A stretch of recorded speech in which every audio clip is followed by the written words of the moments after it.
Atravessamos neste momento a noite mais escura da história do cristianismo. Pensando em Pedro, questionamos o que fica em cada um de nós da história do seu arrependimento, de cada vez que um galo canta a anunciar um novo dia. Talvez o sobressalto no coração de percebermos que somos tão frágeis e tão potencialmente pecadores como ele. E a esperança de que talvez um dia encontremos a única salvação possível, Deus. Olhando para Judas, pensamos que coração humano poderia suportar uma dor assim, ao perceber a dimensão do seu pecado. E que homem poderia conter dentro de si todo o desespero que se seguiu. Das histórias de traição, retemos que Deus é a maior e a única força de Pedro, tal como a encontrou em Cristo. A Judas faltou-lhe acreditar que o amor do Mestre era maior do que a sua traição. Ainda há pouco tempo ouvimos o Papa Francisco dizer: o perdão de Deus é maior do que todo o pecado. É de pecado e redenção que falamos esta noite, aqui na sua rádio, com histórias de vida que um dia estiveram assim perdidas, mas mesmo assim encontraram um novo caminho. Um caminho cheio de esperança.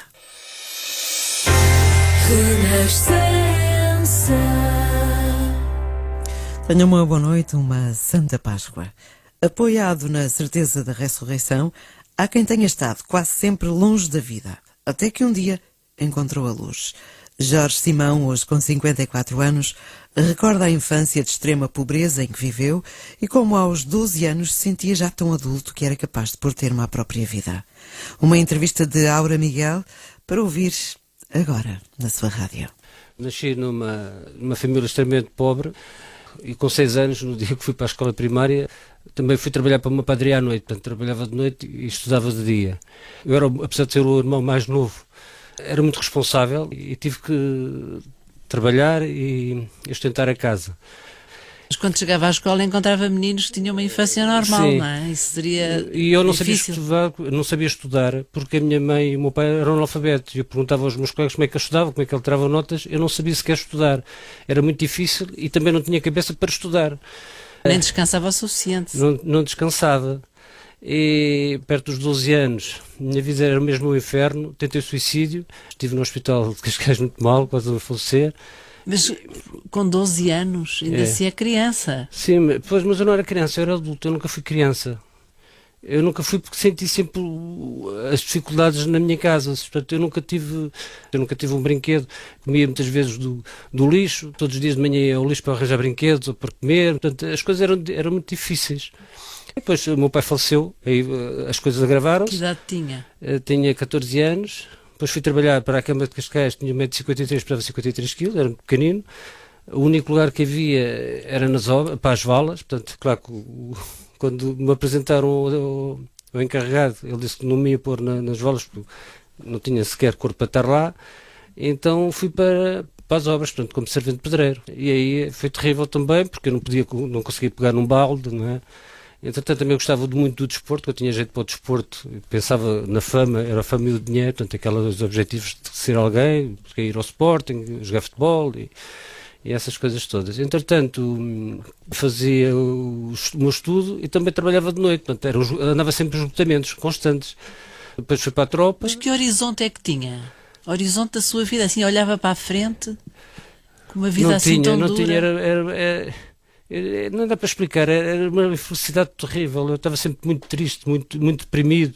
Depois eu ia aos médicos, aliás, as minhas colegas do trabalho, uma vez até me levaram um psiquiatra, porque eu depois tinha uma motorizada, andava a alta velocidade para tentar mesmo ir em contra os automóveis e tal, portanto a minha vida era mesmo uma tragédia. Entretanto, fui para a Marinha, portanto, apanhei um esgotamento porque fazia desporto de alta competição nessa altura, de atletismo de maratonas. E claro, como não tinha descanso, quando saí da Marinha tinha um esgotamento, estava mesmo muito mal. E a partir daí, depois casei, para fugir àquela parte familiar, apesar de ser o irmão mais novo, tinha que trabalhar para aquilo, portanto, para sustentar que a minha mãe era doente, e o meu irmão também, apesar de ser mais velho, não gostava de trabalhar, e portanto as coisas eram muito difíceis. E depois, esse casamento, nasceu um filho, portanto, programámos esse filho para ser uma criança perfeita e tal, e aí começou a mudança da minha vida. Portanto, ele nasceu com síndrome, uma doença rara, síndrome criptotrironei, portanto, uma doença extremamente complexa. Não sabíamos quanto tempo é que ele ia viver Passava a vida toda no hospital, todas as horas nos hospitais, ele correu os hospitais todos, ainda continua, sempre com operações, mas sempre com uma alegria. Portanto, mas, desculpe, como é que encontrava essa alegria? De repente todas as circunstâncias parecem negativas, não é? Sim. Todo o seu percurso de vida, tudo sempre difícil, parece que havia uma espécie de escuridão à sua frente, e como é que encontra essa força? Eu começo a ver o meu filho, ao princípio, pronto, ele sofria, era pequenino, ele não se manifestava, mas depois ele tinha sempre uma grande alegria, mas eu não me apercebia, portanto, a minha infelicidade era muito grande.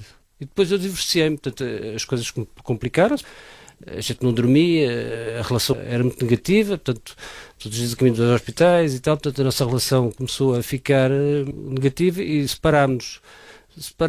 E o meu filho foi crescendo, aos 12 anos faz uma intervenção cirúrgica extremamente grave, que era o cerebral, portanto, ao crânio, teve quase a morrer o meu filho. E nessa altura eu ficava durante a noite, toda a noite ao pé do meu filho, e a mãe ia para lá durante o dia. E um desses dias eu saí e eu não estava completamente afastado da igreja. Portanto, eu desde a morte do meu pai estava afastado da igreja. Porquê? Que estava revoltado? Estava completamente revoltado. Eu era batizado, eu fui revoltado pela morte do meu pai, porque eu ajudava à missa, e aos salesianos, eles gostavam muito de mim, até havia lá um cinema, eles ia de graça ao cinema, levavam-me para Fátima, ajudava à missa e tudo. Mas fiquei revoltado, porque no dia do funeral, o padre que eu ajudava todos os dias começou a falar de detergente, e eu não percebi, não entendia. Portanto, ele falou de detergente, agora, se fosse agora, eu entendia. Naquela altura não entendi, eu estava a sofrer tanto, ainda por cima era uma pessoa que estava muito em contato comigo e eu não entendi. Fiquei completamente revoltado. A nunca falar mais. de detergentes? Sim, a homilia dele foi assim um bocado, pronto. E se calhar por parábolas. Isso. Sim, parábolas, qualquer coisa, mas eu não entendi. O sofrimento, naquela altura, não deu para entender. Claro que se fosse agora, as coisas eram diferentes. E se calhar se não percebesse, perguntava. E na altura não tinha força para isso. Força. E rejeitei completamente. Eu nunca mais entrei numa igreja. Eu fazia competições. Era engraçado, porque eu ia muitas vezes ao estrangeiro às maratonas. Sem dar conta, entrava dentro das igrejas. Ficava ali sentado e tal. E, sem perceber. Só que um dia, em França, lá numa catedral, entrei e um colega meu, que era muito brincalhão, veio atrás de mim, era escondido, às escondidas, entrei e ele veio assim, vais para a igreja, tu tens vergonha de ir para a igreja, vais rezar para o teu filho? Eu, não, mas eu não ia rezar para o meu filho, era chamado, e eu assim, ficava assim, comecei a pensar. Era uma necessidade que tinha, era uma necessidade, interior, ficava ali, entretanto, depois do meu filho, um desses dias, desses ali do Hospital São José. Quando ficou toda a noite à cabeceira dele? À cabeceira dele, entra dentro daquela igreja do Martim Muniz. Estavam a celebrar a Eucaristia, eu entrei, sentei-me, e na homilia o padre praticamente falou para mim, sem me conhecer, falou para mim. Ele disse duas coisas que até hoje nunca mais me esqueci. Uma das primeiras é que nós sofríamos por antecipação, sofríamos muito por coisas que nunca iriam acontecer. Portanto, era exatamente isso. Porque eu nessa altura tinha-me dedicado à construção civil e eu estava sempre preocupado com os ordenados. Logo no dia 1 pagava os ordenados, mas já estava preocupado no outro mês. Portanto, era uma antecipação, um desgaste muito grande. A outra parte foi que nós procurávamos a riqueza de bens que depois na vida não queríamos utilizar. Portanto, era desnecessário, tanta ambição, tanta coisa. Era exatamente isso que eu procurava. E comecei a pensar. E comecei a perceber que havia um determinado sentido. Que eu, nessa altura, já apanhei os 2002, que era a crise económica. Eu entrei numa crise financeira terrível, que ainda estou até hoje, não é? O ordenado melhorado e aquelas coisas todas, que continuo. E nessa altura, tenho um amigo meu, que é o Fernando Santos, o treinador da Grécia, que somos muito amigos, ia muito para a casa dele, e ele falava muito, me gostava de ouvir, falava muito já a parte espiritual, e ele disse-me assim... Portanto, desde esse momento em que entrou na igreja, quando saiu da cabeceira do seu filho e ouviu isto, isso ficou lá a martelar. E depois comecei a falar, veio muito do coração, estávamos a falar, numa das conversas, e ele diz-me assim... Jorge, estou aqui, tu devias tirar um curso de cristandade. Eu era assim, um curso de cristandade. Onde é que se tira isso? Portanto, normalmente as pessoas perguntam, o que é isso? Eu não, onde é que se tira isso? Portanto, eu tinha uma necessidade muito grande. Mas queres entrar? Mas e aquelas resistências que tinha antes? Começou a desaparecer e comecei a procurar muitos livros de autoestima, daqueles livros de... aquelas frases de religião, aquelas frases... Comecei a tentar, comprei uma Bíblia, comecei a ler o Evangelho, comecei a tentar perceber, uma necessidade, mas muito longe ainda de perceber o que é que estava a acontecer. Entretanto, ele quando me diz aquilo, era lá uma semana depois, ele conseguiu me encaixar lá no curso e foi, pronto, no primeiro dia foi fantástico. Portanto, foi quando encontrei o Padre Damaso, não é? Porque eu não o conhecia de lado nenhum. Aquela frase do fantástico tocou-me no meu coração que eu fiquei... Qual frase? A frase do fantástico, Cristo é fantástico, Deus é fantástico. Portanto, ele baixava os braços e aquela frase, quando a gente estava lá ao pé logo no primeiro dia, o fantástico, eu fiquei assim completamente derretido. Entrou uma coisa pelo meu coração adentro que eu fiquei completamente surpreendido. E depois fui para o quarto, né, depois dessa Eucaristia, e mandei mensagens de amor para toda a gente, para o Fernando Santos, para os meus amigos todos, coisas assim fantásticas. E portanto, isto era uma quarta, e na quinta-feira ainda frequentei o curso, na sexta-feira já não, adoeci. Mas foi uma coisa estranha, porque éramos 3 pessoas. Um vírus, uma intoxicação? Não, eu fiquei com umas dores fortíssimas e fiquei fechado. E o Fernando Santos já tinha aquela mensagem toda à espera, e quando era no sábado faziam aquela lotreia, que era a apresentação, final, sim. Toda à espera que eu fosse muito eufórico e tal. Eu não, porque eu estava cheio de dor do estômago, eram umas dores fortíssimas, não vomitava, não tinha nada, mas eram umas dores insuportáveis. E eu estava ali encolhido e ele muito espantoso. O que é que se passa? O que é que o Jorge não gosta? Então, com aquelas mensagens, não gosta. Depois alguém lhe disse que eu estava muito doente. E depois eu fui dar o meu testemunho, quase não conseguia falar. Então, o que é que se passou e tal? O que é que doença? Assim, na brincadeira, assim, passou assim, um bocado brincalhoso. Isto foi uma limpeza espiritual. E, de facto, foi. Porque andei um mês assim a sofrer. Mas certo daquilo que tinha encontrado. Encontrado. Portanto, o seu grande encontro, podemos dizer assim, foi nesse momento, nesse primeiro dia, quando entrou e que escreveu essas mensagens. Mas quando escreveu foi porquê? Porque tinha necessidade de dizer aos outros? Eu tinha necessidade, era uma alegria, aliás, nunca mais saiu dentro de mim, é uma alegria espantosa, não é? E depois aconteceu coisas, fiquei doente o mês todo, fiz montes de exames, não tinha problema nenhum. Tinha comprado um carro em 2002, que ainda o tenho até hoje, que tinha um rádio, o rádio era novo, avariou.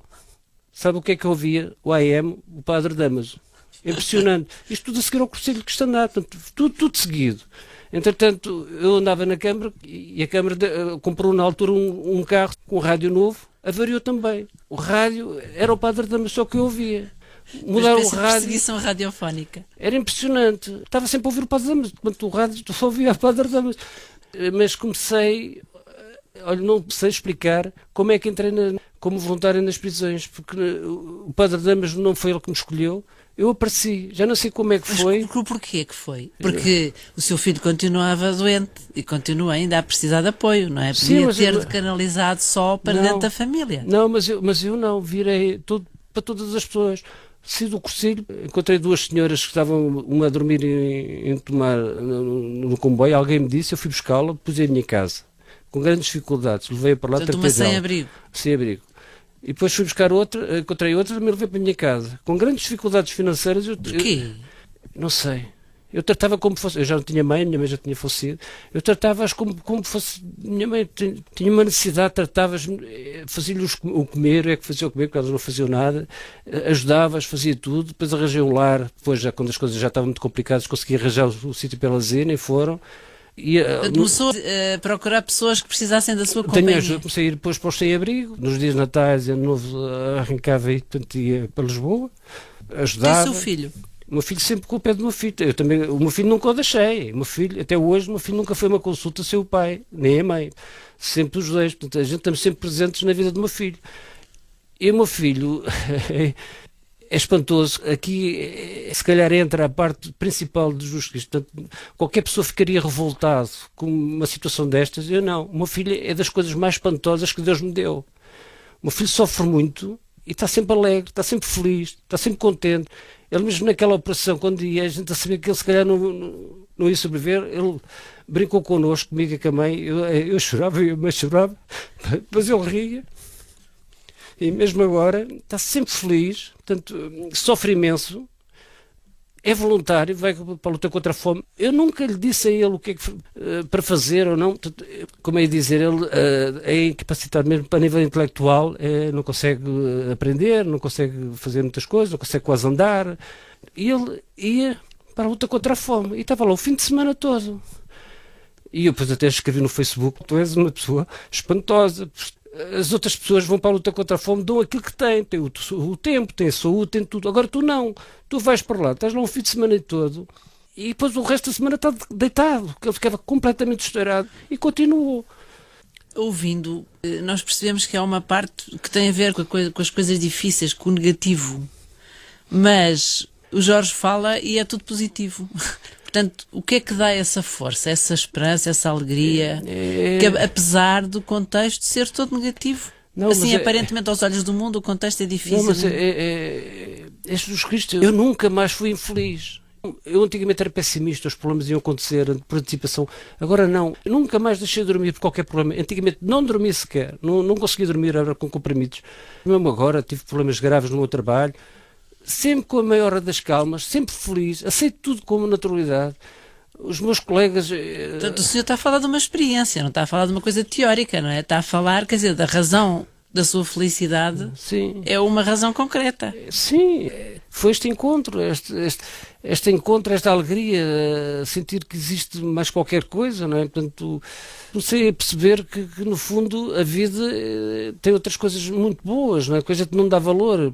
Por exemplo, eu tenho o ordenado melhorado, o meu ordenado é 500 euros. Eu fui fazer arquitetura, portanto, os colegas todos aflitos porque o dinheiro não chegava para as pepinas, para o material.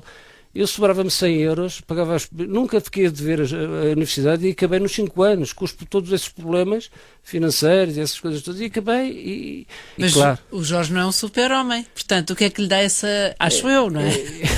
Não, é um homem normal, portanto, o que é que lhe dá essa tenacidade? É Jesus Cristo, é Deus, é procura, é a parte espiritual que eu encontrei. Mesmo quando estou com o Padre Damas, nas visitas, e eu de vez em quando até... Digo aos rapazes, porque eles acham que eles é que são infelizes porque estão presos. E eu às vezes até me chateio, aqui há dias até havia lá um rapaz, e que eu achava que ele intelectualmente até era uma pessoa inteligente. E ele era sempre manifestava, era sempre contra tudo. Sempre a queixar-se, sempre a lamentar-se. Eu um dia, eu tremia por todos os lados. Por não concordar. E eu virei para ele e disse, ouve lá, tu estás aqui, tu tens capacidades para outra coisa, tu estás aqui, és livre, tu aproveita este tempo que estás aqui. Mas ele estava preso, como é que se pode dizer que uma pessoa presa é livre? O corpo pode estar preso, mas a nível da mente é livre. E eu lhe dizia a ele, eu estive preso, eu não estive numa prisão, eu tive estes anos todos praticamente numa prisão, eu não utilizei a minha vida. Portanto, às vezes temos muito espaço e não somos livres. Portanto, e esse rapaz depois começou a estudar. Então ele começou a fazer textos, levava livros, ele lia, fazia o resumo, ele levava os meus professores para corrigir e tal. E começou. Portanto, e continua até hoje lá connosco e tal. Deixa-me fazer uma pergunta. Não tem medo? Já lhe aconteceu muita coisa má e negativa, como ouvimos, mas ainda pode acontecer. Aliás, nas vidas de cada um há sempre momentos de cruz e dificuldade. Não tem medo? Não. Eu perdi completamente o medo. Porquê? Não é por bravata, não é? Porque acha que consegue sozinho, não consegue sozinho, não é? Não, enfrentar. Não, eu não consigo sozinho. Eu tenho agora Deus comigo, tenho Jesus comigo, tenho a vida comigo. Percebi o que é a essência da vida. Eu sei que a vida é como os dias. Hoje está chuva, amanhã está sol. Hoje está frio, amanhã está calor. A nossa vida é feita de coisas boas e coisas más. E agora estou preparado para tudo isso. É claro que hoje o meu dia pode ser muito bom, pode ser maravilhoso, mas sei perfeitamente que amanhã pode ser mau. Mas estou preparado, simplesmente preparado e aceito. Mas e mais, não é resignação, ou é? Não, pelo contrário, é felicidade, é perceber. Aliás, é engraçado, porque eu até mesmo quando vou à Eucaristia, à missa a Cascais, e estou ao pé das pessoas, sinto o sofrimento das pessoas. Mas o senhor nunca leu nada sobre documentos, sobre o sentido do sofrimento, nem nada disso? Nada. Eu li... o que está a falar é mesmo da sua experiência pessoal. Da minha experiência de vida. Claro que li aqueles livros de autoestima, aquelas frases bonitas, aquelas coisas... Mas isso não chega para dar resposta a um desejo de felicidade, não é? Não. Eu acho que todo esse sofrimento foi o nascimento de um homem novo. E se tivesse que passar, as pessoas dizem, a tua vida foi infeliz. Eu digo, se tivesse que passar novamente isto, eu tinha passado para chegar a este ponto. Eu acho que cheguei ao paraíso. Porque eu agora descobri, eu estou no paraíso, eu sou feliz, extremamente feliz. Eu tinha medo com as mudanças, não sabe, eu cada vez que mudava de local de trabalho, eu sofria.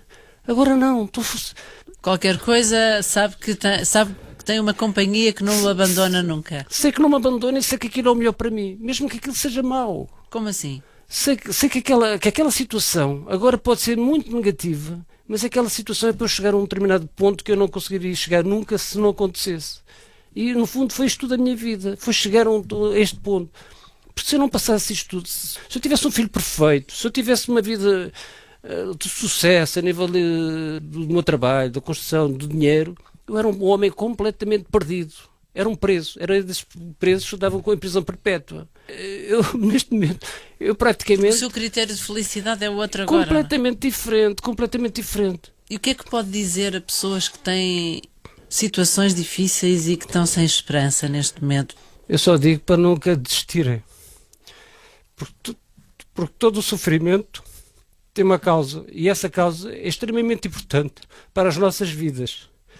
Esse sofrimento pode ser muito doloroso agora, mas de certeza que os dias vão ser muito bons e o sol vai brilhar na vida delas.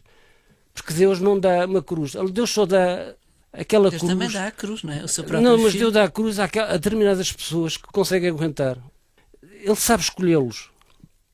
Tem um desígnio de preferência, misteriosamente. Misteriosamente, eu acho que sim, eu acho que interessa a nossa vida, viver a vida do dia a dia, gozar aquele dia como fosse o último, todos os dias, com felicidade, com amor, olhar para o próximo e juntamente com os outros, porque não conseguimos viver na vida sozinhos. Não tem sentido. A nossa existência, se for só para nós, não tem sentido, ou para a nossa família. O que é a esperança para si? A esperança para mim é isto, é a alegria de viver. E aceitando e vivendo com tudo que a vida própria me vai trazer, o bom e o mau. E nunca desistir, nem nunca perder a esperança, nem nunca perder a coragem de lutar por os nossos ideais e por aquilo que a gente mais deseja, que é a felicidade. Um ex-recluso e um homem que cresceu sem infância num bairro problemático deram esta noite o seu testemunho sobre o que é pecado e redenção. Nesta noite, que é de sofrimento para tantos, vale a pena adormecer na certeza da ressurreição. E hoje é o dia certo para pedir especialmente a Deus por todos os que, longe dos caminhos de Jesus Cristo, estejam atentos e percebam quando são chamados a mudar o rumo das suas vidas. Boa noite. Desejo-lhe uma Santa Páscoa. Porque tengo miedo, si nada es imposible para ti, porque tengo miedo, si nada es imposible para ti, porque tengo miedo, si nada es imposible para ti, porque tengo miedo, si nada es imposible para ti.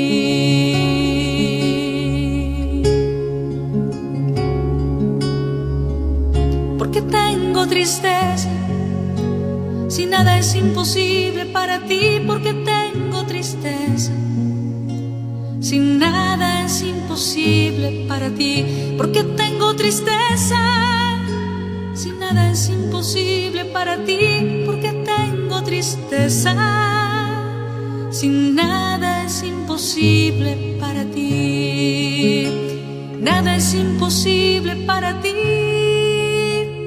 Nada es imposible para ti.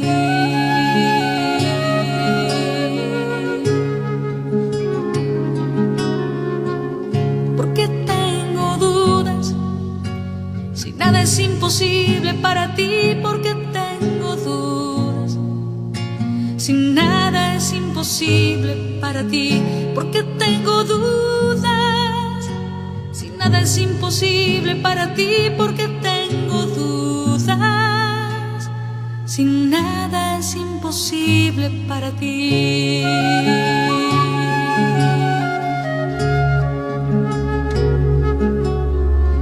Enséñame a amar, porque nada es imposible para ti. Enséñame a amar, porque nada es imposible para ti. Enséñame a perdonar, porque nada es imposible para ti. Enséñame a perdonar, porque nada es imposible para ti. Nada es imposible para ti. imposible para ti.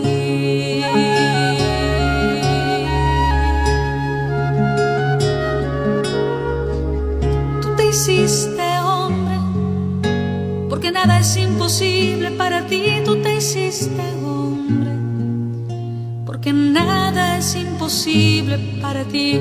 Tú te hiciste hombre, porque nada es imposible para ti. Tú te hiciste hombre, porque nada es imposible para ti.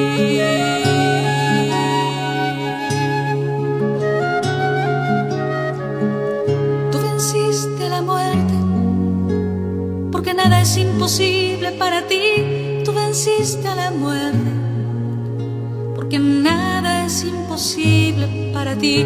Tú estás entre nosotros, porque nada es imposible para ti. Tú estás entre nosotros, porque nada es imposible para ti. Nada es imposible para ti. Nada es imposible para ti. ¿Por qué tengo miedo? Si nada es imposible para ti, ¿por qué tengo miedo? Si nada...